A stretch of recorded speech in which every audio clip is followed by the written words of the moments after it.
This past Saturday night, my dad and I watched the movie Father Stu, Reborn. That's the cleaned up version with no swearing in it.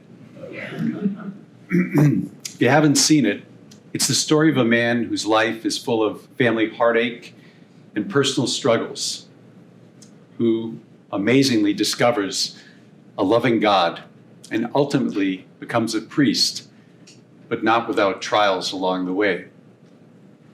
As I prayed over today's gospel, it caused me to raise a question for all of us. What needs to be healed in your life and in my life? Or to put it a different way, like I used to in my physical therapy days, what hurts the most in your life? It's not too hard to answer the question when it comes to physical pain. A knee, your back, your shoulder.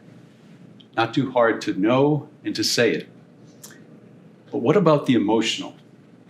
What about the spiritual? In those areas, what do we need to be healed in? In the movie, Stu Long has lots of experience of physical pain. You see, he was a professional boxer and at the same time a heavy drinker. And yet he always seemed to be able to recover from those injuries. But what didn't heal and only became worse over time was the emotional pain of the death of his younger brother, whom he deeply loved. In addition, his parents were overcome with grief.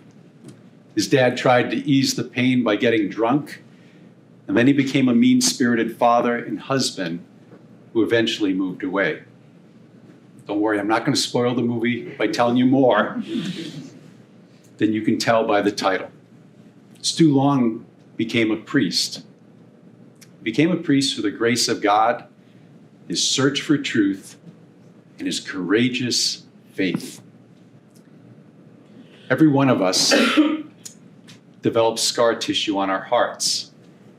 The kinds of scar tissue that comes from disappointment, mistakes on our part, and the hurtful actions of others.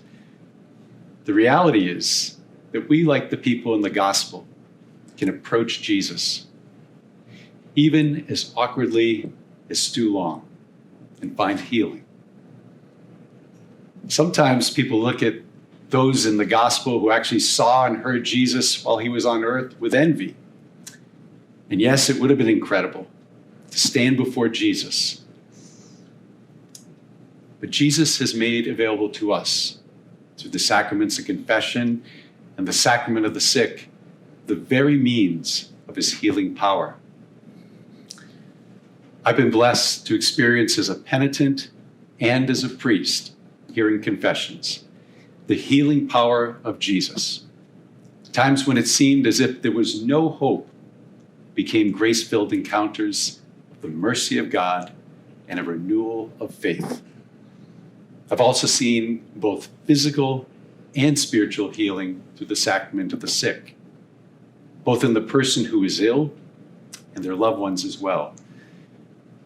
Recently, after Mass, a woman shared that her husband, who she has been praying would return to the church while he was in the hospital awaiting heart surgery, received the sacrament of the sick.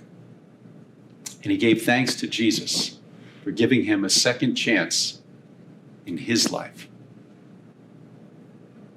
What needs healing in our lives?